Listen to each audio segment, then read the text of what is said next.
After getting a chance to hear from my good man Justin Smith, the lead scouting and recruiting analyst for TDA, talking National Signing Day, we're back in from the break on what is the hottest show on the streets, best form of Alabama football news, notes, and information in my own words, the podcast. I'm yours truly, Stephen Smith, and this conversation right here. Did Alabama miss on a big recruit when you talk about one McKinnley Jackson, the four-star out of Mississippi at 6'2", 327 pounds, the young man who chose to sign his letter of intent to Texas A&M and head coach Jimbo Fisher over the Crimson Tide? Did Alabama miss a big-time target there? Did Pete Golding miss a gigantic opportunity and landing McKinnley Jackson, just seeing how the Mississippi and Louisiana region was Pete Golding's region? And for a lot of people, especially for those of you who dabble into social media, a lot of people just not happy with that situation, coming at Pete Golding saying, hey, you had one job, you had one assignment, get McKinnley Jackson. You couldn't get McKinnley Jackson. What is Pete Golding actually doing? So Coach Golding coming under some fire here after not landing one particular recruit. And I go back to something that our own Justin Smith mentioned, and it is you have two different signing periods. So 80 to 90%, or 85 to 90% of the effort is done in the first signing period in December. So by the time you get to the actual signing day, the big signing day or the ending signing day in February, you don't have a lot to look for, a lot to choose from, and a lot to pick from. And I also got a chance in hearing from Justin that McKinnley Jackson was actually, for about a year or so, quietly committed to Texas A&M. He never really came out and said anything, but he was quietly committed to the Aggies. He gave Jimbo Fisher, he gave Texas A&M his word that that would be the school he would go to. Now, was there something said by Jimbo Fisher that was more so enticing than what Nick Saban said? Who knows? I'm not one to judge. I wasn't there. But for the most part, Jackson quietly was committed to Texas A&M University. And at the same time, you're not going to land every single recruit. I mean, if Jackson would have came to the Crimson Tide, of course it would have been nice. Of course it would have been good. Of course it would have added more depth. But even without Jackson, you still have a strong class in terms of defensive linemen from the get-go when you look at big Timothy Smith, big Jamarian Latham, big Jamil Burroughs out of Georgia. A lot of people felt like he would not be able to qualify. Thank goodness the young man was able to qualify academically. So you got Jamil Burroughs, you got Timothy Smith, who's a 5-star, you got Jamarian Latham, a 4-star, and you also have a guy in Chris Braswell who can play both at outside linebacker and on the defensive line.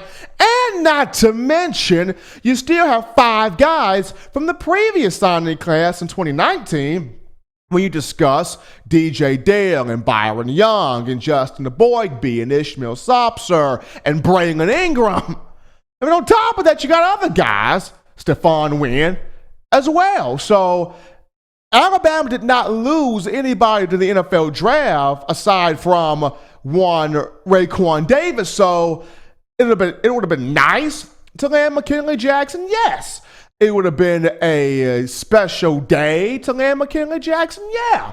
But even with not getting him in, it's not a detriment. I mean, if Alabama was to have not landed Bryce Young, then you press the panic button. Jesus, no. You didn't get Bryce Young?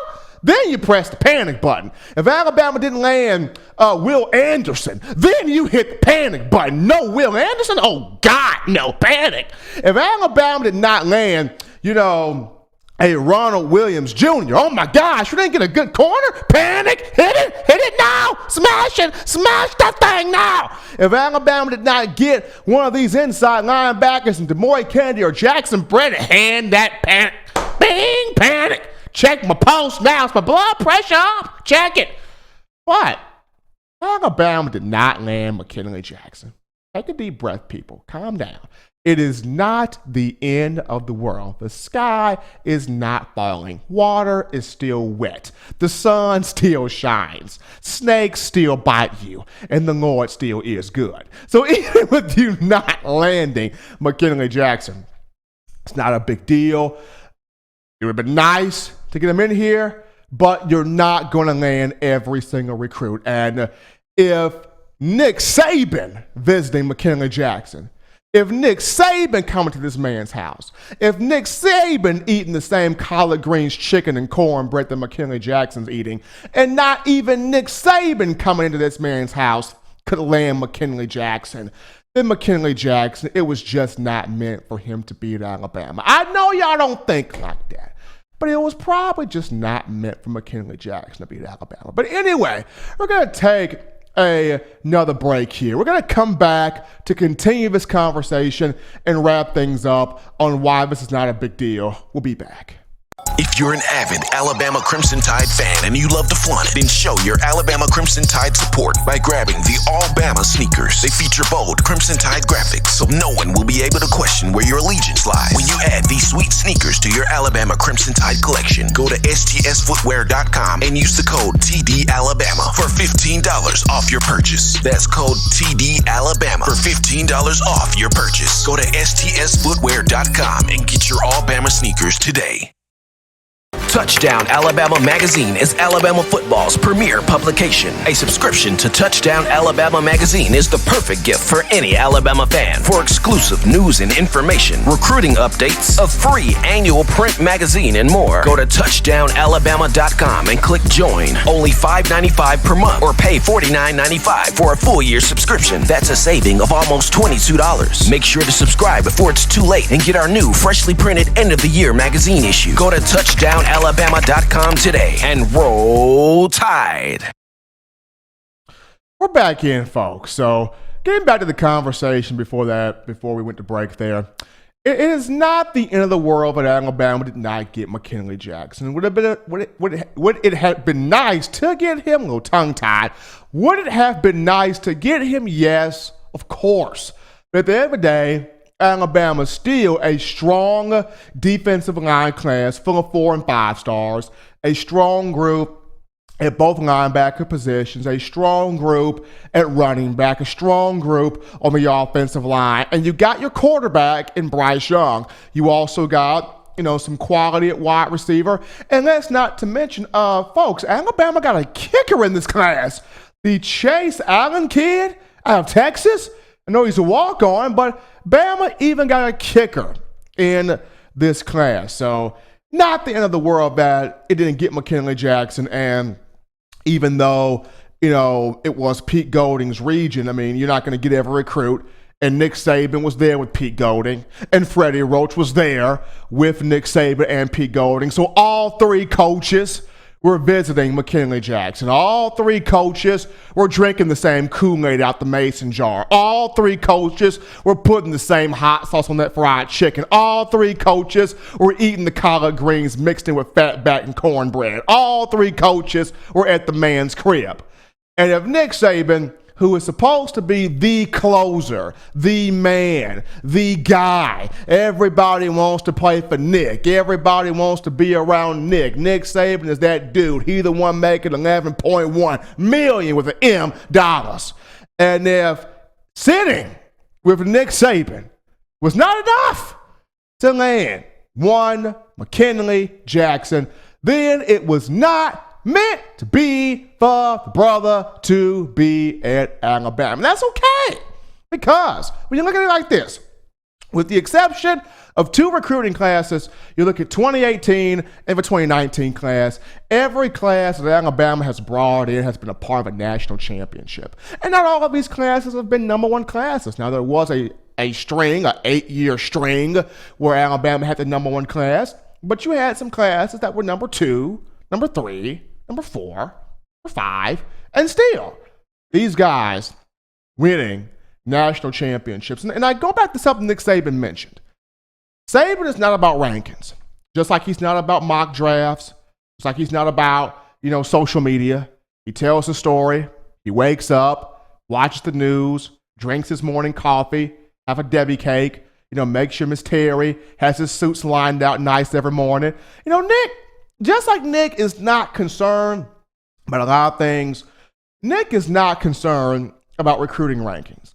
Nick Saban is concerned about, let's get the guys in here that we need. Let's mold them. Let's develop them.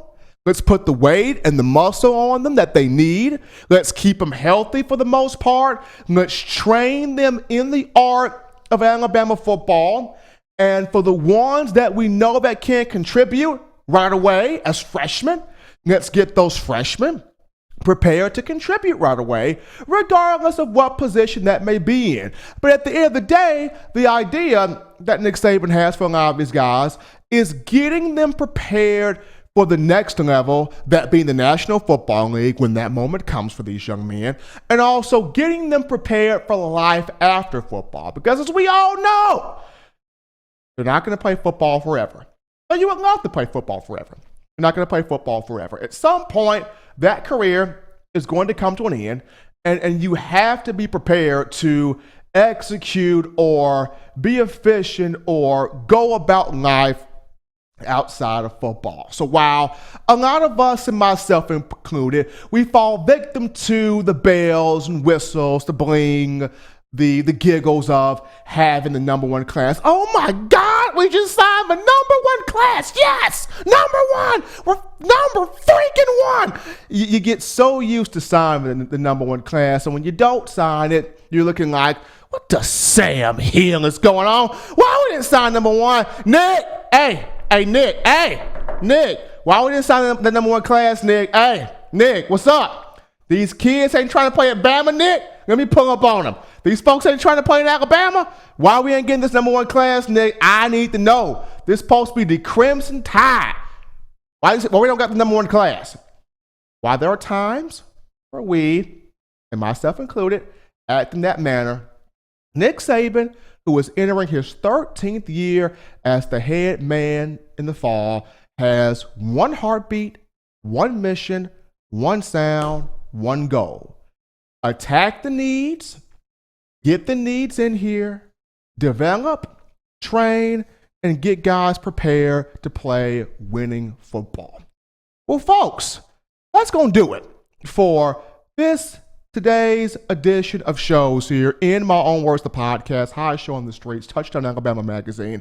Great show today. I even worked up a sweat. Great show today. We got a chance to dive into recapping National Signing Day for the Crimson Tide and Coach Saban getting the 25 student athletes, 9 of them hailing from the state of Alabama. We even touched on some guys that I felt like will really restore the Bama factor and how the Crimson Tide landed on these guys as particular needs.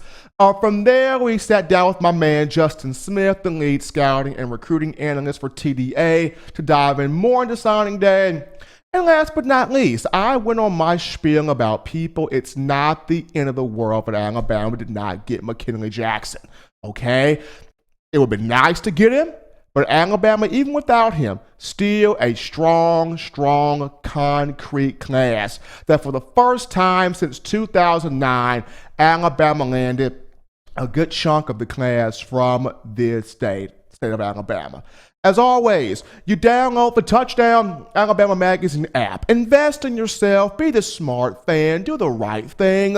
You get this from the iPhone App Store if you're rocking Team Apple, Google Play Store if you just so happen to have the Android phone. Podcast options if your audio listening pleasures just so happen to be iTunes or Apple Podcasts, Spotify, Stitcher, TuneIn Radio, Google Play, Overcast.fm, or iHeartRadio. We got you covered here. We got you covered here for this show. If the good Lord sees fit, I will be back on Friday, continuing more of Crimson Tide football and also breaking into some trivia. That's right, Friday is Trivia Day, so Tide fans, get ready. The first time was trial and error. This time, I expect you to be ready to take on Trivia Friday. But As always, I leave you with these three things. Husbands, love your wives. Wives, kiss your husbands. Children, make sure you're getting that homework done. Get you 3 hearty meals a day. 3 great laughs a day. Until next time, I'm your man, Stephen M. Smith. Peace. This is In My Own Words.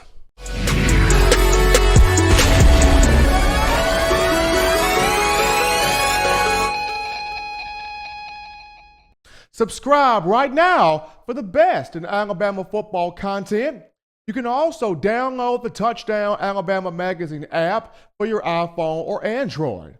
Also, if you're looking for the best in Crimson Tide news, notes, and information, subscribe to touchdownalabama.com.